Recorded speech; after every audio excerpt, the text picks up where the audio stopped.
Good morning, everybody. So today I want to talk about something that someone brought up yesterday. So my friend Guy, who's a business coach, read my book and was really complimentary about it, and that was great.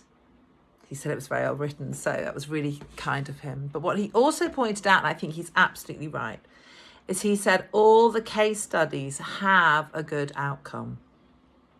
And in a way, what happens is when you start reading them, you know they're going to have a good outcome. And of course, that's part of it in the book, because it's demonstrating that if you follow the chapters, if you follow the therapeutic advice and all the tips and all the practices, you should get the results that you want. So, if you practice active listening, your relationships with people will improve. If you learn the art and skill of empathy, life improves because you're empathic towards people, things, animals, yourself. And it also talks about boundaries, so you're not over empathic.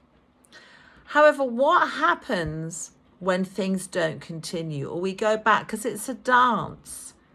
It's a dance, and what we were talking about is that it's work. Good relationships don't just happen because we wake up in the morning and we pick up a book and we read a book and we go, oh no, I've got it all sorted now. That's not what happens. This is about work.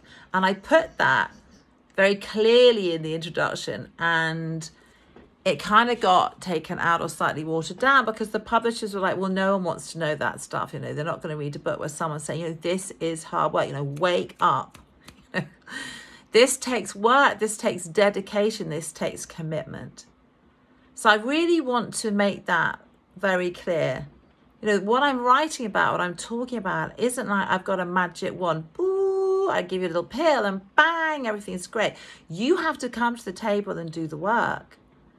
And sometimes it doesn't work out quite as we want it to. Maybe we're really lovely to somebody and they're still unpleasant to us back. Maybe like Maud in my case study, who loses a child. She's older, she's in her 80s.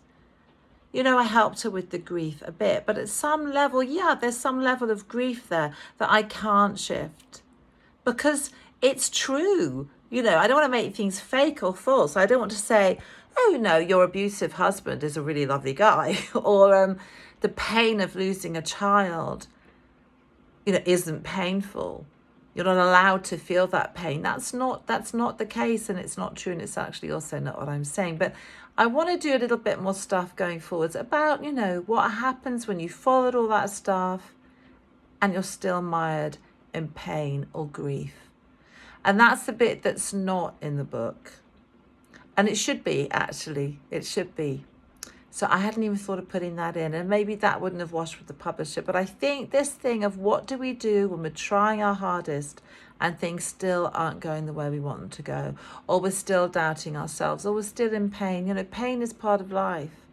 Sometimes we have to kind of make some agreement with our pain. So I really want to look at that. But the other thing, the motivating factor is that things like this is, how do I want it to be for me? So for example, let's say you've had an abusive relationship and you finally got out of it, and hallelujah, well done you. And then maybe you want to be on your own because you can't trust anymore. And why would you trust? I get that.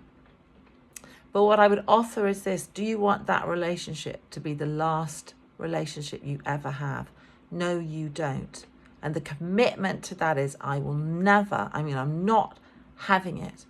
I will go on and have a successful relationship where I am doing all the steps to have an extraordinary relationship. I am not getting to the end of my days and the last relationship I had was with someone who was abusive, or with someone with whom I was codependent, or with someone who I had a toxic bind with, a bit like Baby Rain did, but I'll go into that another time. Toxicity and the intimacy of the toxic bind. Anyway, thank you for watching. If you're interested, the book is on Amazon.